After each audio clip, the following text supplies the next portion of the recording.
Ignition sequence starts. 6, 5, 4, 3, 2, 1, 0. Liftoff. We have a liftoff.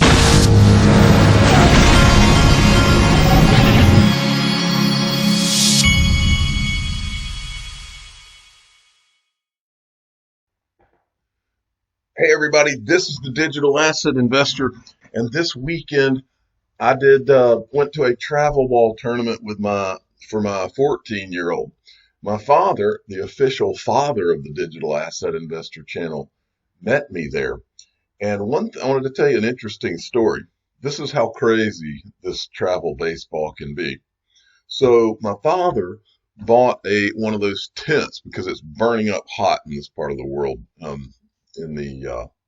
This time of year. Well, the tournament was in Alabama, so we go to this stadium in Alabama. It's like a stadium. It's a ballpark, okay? But at this particular ballpark, you have bleachers, and they have all kinds of different. They had some like warm-up cages for the pitchers, but it was really a compact type area. So they're between the bleachers and where the home plate. There was only like a couple of places to put tents up in order to keep yourself from being out in the sun, and there was no trees really. And so my father, the official father of the Digital Asset Investor channel, had set up the tent. He had set up the tent in the only spot that was available, and we got there the game before our game. We didn't even know which dugout our players were going to be in. Well, when all of the other people started showing up for our game, our players happened to be in the other dugout, and I'm sitting there in my chair, and this woman, the game's about to start, and this woman walks up to me and looks at me and the official father of the Digital Asset Investor channel, and she says, "Are you going to move?" And I did a double take. I was like, "What?" And I looked at my dad, and she goes, "Are you going to move? Isn't the other team your kid's team?" And I looked at her, and I really was speechless. And my dad looked at her, and he said, "No, we're not going to move." And then or before he said that, she said, "Oh, well, I guess you're not." And then just started to walk away. And he said, "Yeah, I guess we're not," or something like that. It's the most bizarre interaction I've ever had in all of the time that we've been going to baseball. And it was just one of those situations. And then I think the lady even sat behind us the whole game. It was just a very bizarre thing. So anyway, that's baseball. And then, of course, we got to watch plenty of almost fights on the field between different people. There was also an instance where one of our players was running for second base, and the base was weird. It was kind of sunk in the ground, and the shortstop for the other team had been kicking dirt onto the base to cover the base up. And so our player gets to second. He's like, "I can't see the base." And he realized that the shortstop had been kicking the base. So then when we go up to the plate, the same kid that went into second, the shortstop was now pitching and hits that kid in the head with the ball. So we almost had we had some real baseball drama. I don't talk about a lot of the drama often on this channel, but it's worth talking about every once in a while. That's one of the more interesting things about baseball there's a lot of passion with kids baseball. Woo. Okay, let's get on to some digital assets. This is a clip from David Schwartz last week. I covered part of his interview, but this is the second part of his interview where this guy asked him a question about Polysign. Do a couple more, if you don't mind. What's happening with Polysign?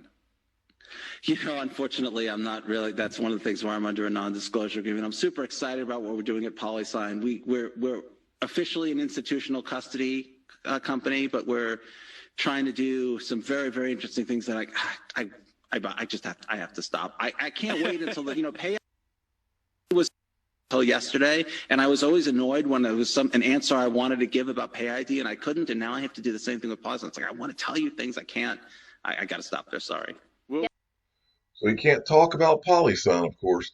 Now, by the way, I don't know if I've ever said this on the channel, but David Schwartz has a standing open invitation for me to do an interview on this channel because I have some very, very specific questions that I would like to ask him about XRP. I know he can't talk about Polysign, but XRP, the XRP escrow, I've got some real specific questions that I would like to know about the XRP escrow. Anytime that David Schwartz would like to come on this channel and answer those questions, I am here.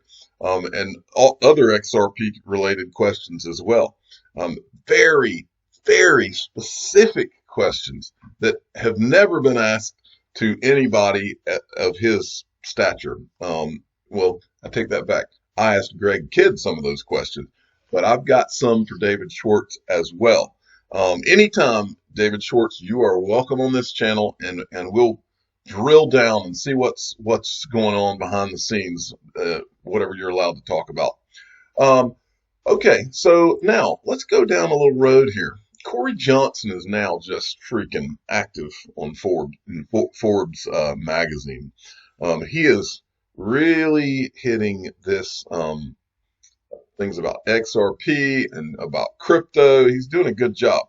Now, in this article, he says Trump says China controls Bitcoin, yet his administration supports it. Okay, so the whole theme of this article is that Trump and his team have supported Bitcoin and Ethereum, but they really haven't supported XRP and the other cryptocurrencies. Well, before I give you my take on this, first I wanted to give you, that's the theme of the article, and he ends the article with this last line I wanted to show you. Well, if I can get the last line to show up, let me do a refresh here. The last line of this article says, it's fair to say, if the future of money is digital, the Trump administration is ceding the future of money to China. Well, I don't think that's true. I don't think it's true at all. Now, I'm not saying that Cory Johnson's not telling the truth. I'm sure he believes this. But if I piece all this together, I don't believe it at all. Now, here's the first reason. The first reason is this. I showed you the article last week. The then CFTC chairman, Chris Giancarlo, who now runs the Digital Dollar Project and also is a lawyer for Ripple, okay? That guy said that Trump had gotten him, Steve Mnuchin himself, and I think it was the National Economic Advisor, they had all got in a room to talk about how they could rein Bitcoin in. They created the Bitcoin futures for the purpose of reining the price of Bitcoin in, okay? So there's your first thing that tells me this is not exactly the case. Well, let's also look at this. I tweeted this out today. I said, after you read this article, read this clip from an interview with Cory Johnson from Breaker Magazine on 10/12/2018. I'll believe in Bigfoot before I believe in the U.S. is ceding the future of money to China. Now, the reason I said that is because I believe that ceding the future of money to China it would be ceding the U.S. dollar as the world reserve currency to China. And I believe that Trump is more likely to give them our nuclear weapons than he is to give them the world reserve currency status. That would make more sense because it's that important. Well, this right here, this is the Breaker Magazine article. This is from October 12th, 2018, and this was in the article. Do you have a sense of what the Trump administration, this is a question for Cory Johnson in this article, what the Trump administration thinks about a product like Ripple? When I started to meet with people in government and regulators, I had very low expectations. I have been truly amazed at the open-mindedness, number one. And number two, the smart questions, sometimes even tough questions. There's clearly a lot of homework going on. The White House in particular seems to be thinking about what it means to have 80% of Bitcoin mining taking place in China and a majority of Ether mining taking place in China.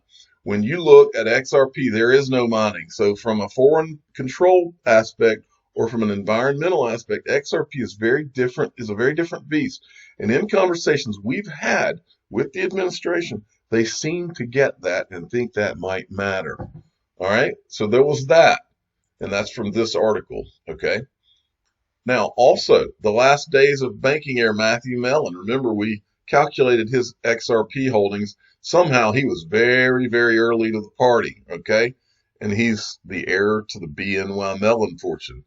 Remember, BNY Mellon is heavily connected to Polysign, right? There's two major guys that were with BNY Mellon who are on the documents for Polysign.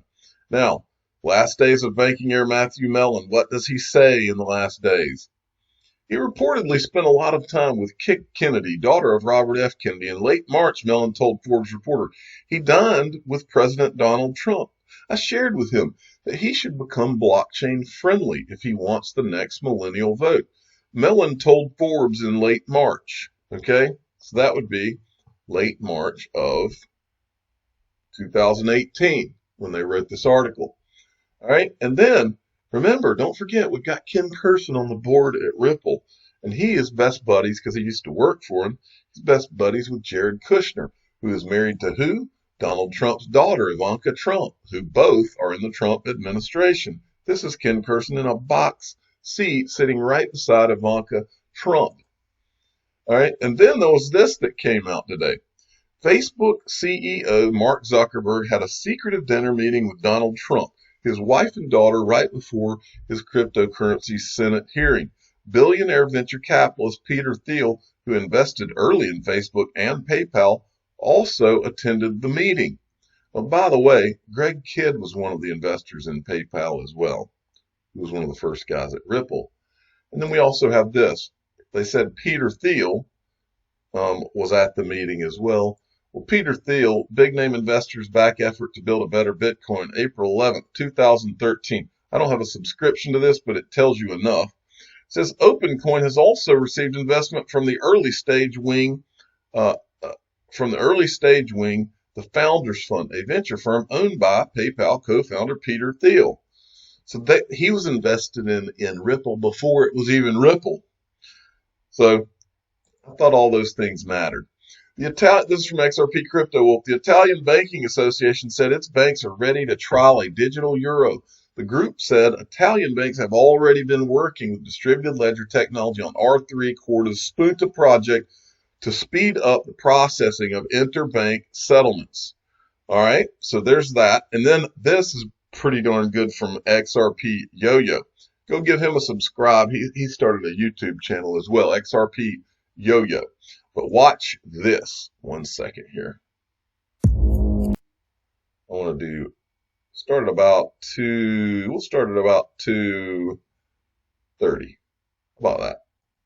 I never knew that, by the way, this is David Rudder, who's the CEO of R3. I never knew that David Rudder, in this clip, I think they say that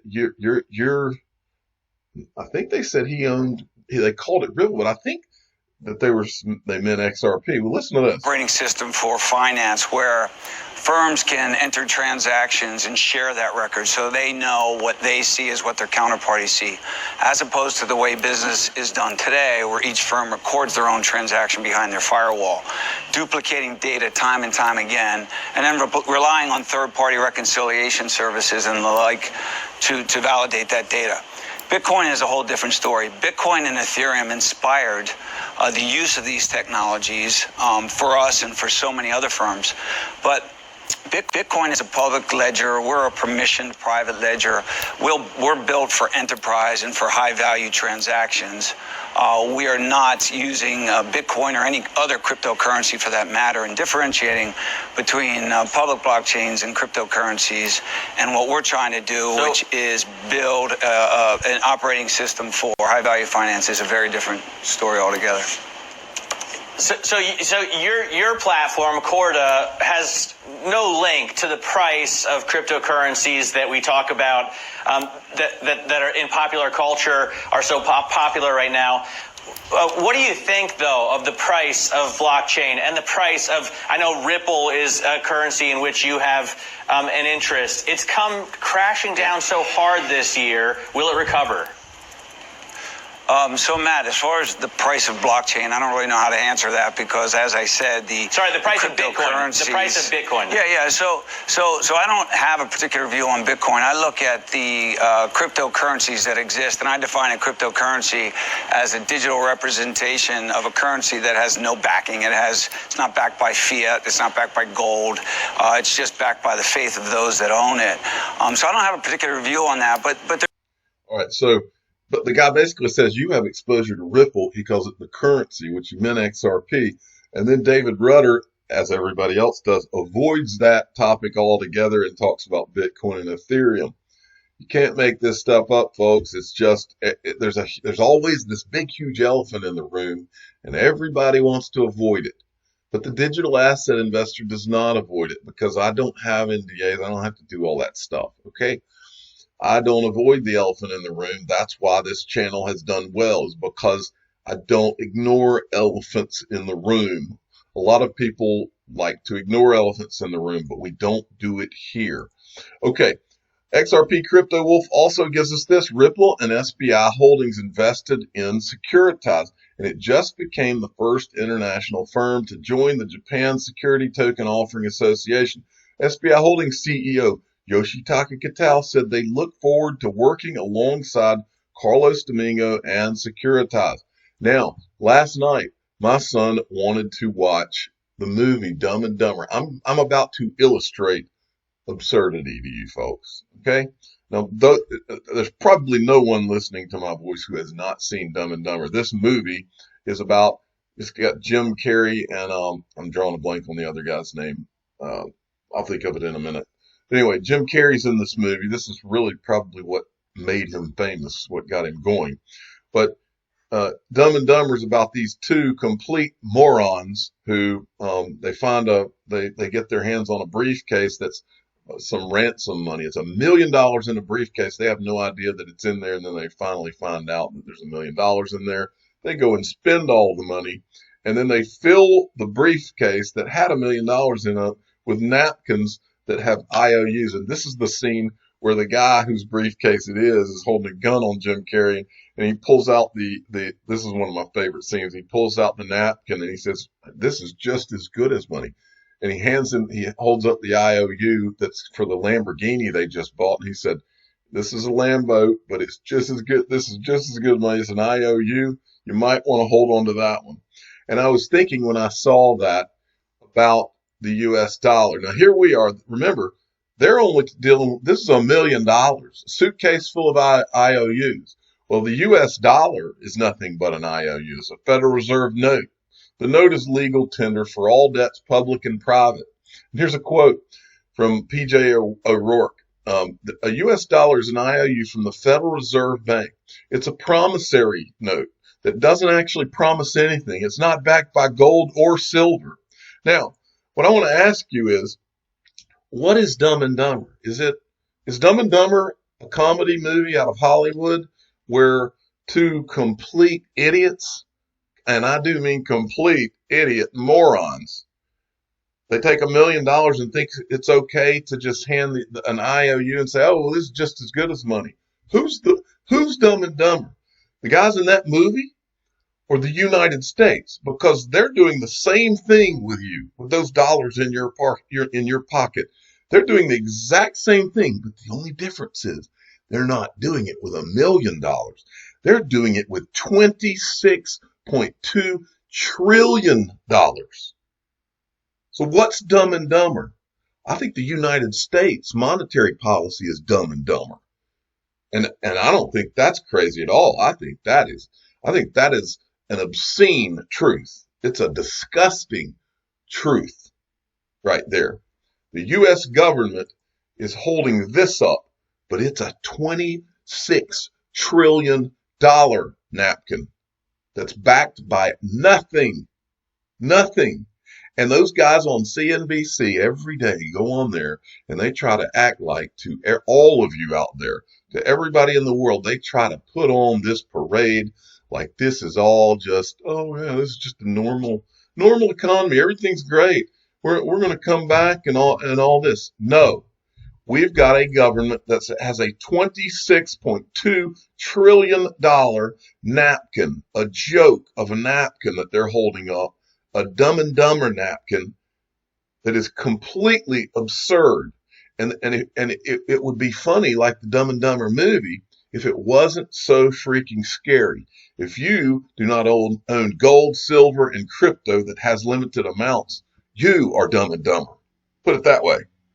All right, moving along. Here's another one. U.S. currency's demand as an emergency dollar could be waning. That's from Deutsche Bank. A big question for investors right now over the U.S. dollar is whether it should be trading at a safe haven risk premium as concerns rise over a potential second wave of virus infections. Gold told CNBC's Street Signs. His comments came after the U.S. reported a spike in the number of cases, But this is all you need to see, folks. And look, all of a sudden, Brad Garlinghouse starts talking about crypto as a safe haven, and all of a sudden, now the U.S. dollar is a safe haven. That's in question, too. And then we get this from Chinu Patel. XRP Babs, 30% of Americans missed their housing payments in June. Are you freaking kidding me? 30%, folks, 30%. And it says that the month before that was like 16%, I think is what the article said. Gold, silver, crypto, that only certain crypto, the ones that have utility and are in limited amount. XRP, folks, XRP. Okay?